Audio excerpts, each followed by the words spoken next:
Hello everyone, welcome to Satishkumar education. இந்த வீடியோவில் நம்ம என்ன பார்க்க போகிறோம்னா டிஎன்பிஎஸ்சி குரூப் 4 சிலபஸ், புது அப்டேட்டட் சிலபஸ் தான் பார்க்குறோம். ஸோ அதில் பார்த்திங்கன்னா நம்ம பார்ட் பி மட்டும் தான் பார்க்க போகிறோம். ஸோ பார்ட் பியில் என்னென்ன சிலபஸ் வருது, எத்தனை மார்க்கில் இருக்குது அப்படின்னு சொல்லி தான் பார்க்க போகிறோம். பார்ட் பி என்னென்னு பார்த்தீங்கன்னா aptitude and mental ability. So SSLC standard 10th ஸ்டாண்டர்டில் தான் இருக்கும். மொத்தமாக 25 கொஷின் இந்த பார்ட் பியில் வரும். ஓகேவா? ஸோ ஃபஸ்ட்டு பார்த்திங்கன்னா இதில் 2 யூனிட் இருக்குது. ஆப்டிடியூட்னு ஒரு யூனிட், ரீசனிங்னு ஒரு யூனிட். ஃபஸ்ட்டு யூனிட் 1 ஆப்டிடியூட், அதாவது திறனறிவு. மொத்தமாக இந்த ஆப்டிடியூட்டில் பார்த்திங்கன்னா உங்களுக்கு 15 கொஷின் ஆன்சர்ஸ் வரலாம். ஸோ 15 கொஷின் ஆன்சர்ஸும் எந்தெந்த டாப்பிக்லேருந்து வரும்னு பார்த்தீங்கன்னா உங்களுக்கு simplification, percentage, HCF and LCM, highest common factor, lowest common multiple, next ratio and proportion, simple interest, compound interest, area, volume, time and work. So இது ரிலேட்டடான ப்ராப்ளம்ஸ் கொஷின் ஆன்சர்ஸ்லாம் தான் வரும். இதில் ஆப்டிடியூட் அந்த திறனறிவுன்னு சொல்கிறதில்ல.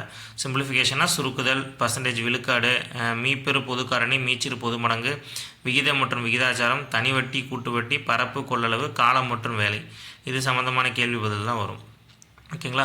அடுத்து யூனிட் 2 வந்தோம்னா ரீசனிங் வந்துடுது.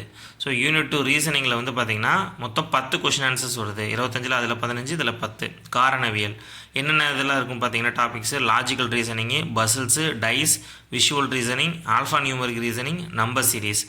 ஸோ லாஜிக்கல் ரீசனிங்னா தர்க்க காரணியவியல், புதிர்கள், பகடை, காட்சி காரணவியல், எண் மற்றும் எழுத்து காரணவியல், அடுத்து எண் வரிசை, இது சம்மந்தமான கேள்வி பதில் வரும். மோஸ்ட்லி பார்த்திங்கன்னா இது உங்களுக்கு ரீசனிங் ரொம்ப ஈஸியாக தான் இருக்கும், அவ்வளோ கஷ்டமாக இருக்காது. அதாவது நம்ம புரிஞ்சுக்கணும் மென்டல் எபிலிட்டி, நம்மளால் எந்த அளவுக்கு இந்த சம்மெலாம் புரிஞ்சுட்டு போட முடியுதோ அதான் போட முடியும். ஸோ இந்த ரீசனிங் பார்த்திங்கன்னா நீங்கள் மெமரி பண்ணுறதுக்கோ இல்லை எத்தனை மெட்டீரியல்ஸ் வச்சு படித்தாலும் வேறு கொஷின்ஸ் வந்துக்கிட்டே தான் இருக்கும். ஓகேவா?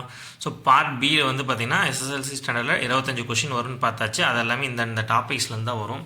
மொத்தமாக டிஎன்பிஎஸ்சி குரூப் 4க்கு எத்தனை கொஷின் அப்படின்னா 200 கொஷின். அது உங்களுக்கு எல்லாத்துக்குமே தெரியும். மொத்தம் 300 மார்க்ஸ் வரும். ஸோ பார்ட் ஏ பார்த்திங்கன்னா ஜென்ரல் ஸ்டடீஸ், மொத்தம் 75 கொஷின் ஆன்சர்ஸ் இருக்கும். ஓகே, ஸோ இது எல்லாமே பார்த்திங்கன்னா உங்களுக்கு 10th ஸ்டாண்டர்ட்ஸில் வரும். அடுத்து part B aptitude and mental ability, 25 question answers வரும். இந்த பார்ட் பி தான் நம்ம இப்போ பார்த்த சிலபஸ் என்னென்ன இருக்குது, புது சிலபஸில் என்னென்ன இருக்குதுன்னு சொல்லி நம்ம பார்த்துருந்தோம். அடுத்து பார்ட் சி பார்த்தோம்னா தமிழ் தகுதி மற்றும் மதிப்பீட்டு தேர்வு, இது 100 கொஷின் ஆன்சர்ஸ் இருக்குது. ஸோ ஃபஸ்ட்டு நீங்கள் இந்த தமிழ் எலிஜிபிலிட்டி டெஸ்ட்டில் பாஸ் ஆகணும். மினிமம் மார்க் எடுத்து பாஸ் ஆனால் தான் நம்ம அடுத்த ஜென்ரல் ஸ்டடீஸும் ஆப்டிடியூடையும் வேல்யூவேஷனுக்கே போவாங்க. ஸோ அப்போ தமிழ் ரொம்ப முக்கியம், பார்ட் சி ரொம்ப முக்கியம். ஸோ டிஃப்ரெண்ட்லி ஏபிள்டு பர்சன், மாற்றுத்திறனாளிகளுக்கு பார்த்திங்கன்னா தமிழுக்கு பதிலாக அவங்க இங்கிலீஷ் கூட செலக்ட் பண்ணலாம். அவங்களுக்கு இங்கிலீஷில் 100 கொஷின்ஸ் இருக்கும். ஸோ சிலபஸ் எல்லாமே உங்களுக்கு டிஎன்பிஎஸ்சி வெப்சைட்ஸ்லேயே அவைலபிளாக இருக்குது. நீங்கள் எங்கேயும் தொலைவ வேணாம்.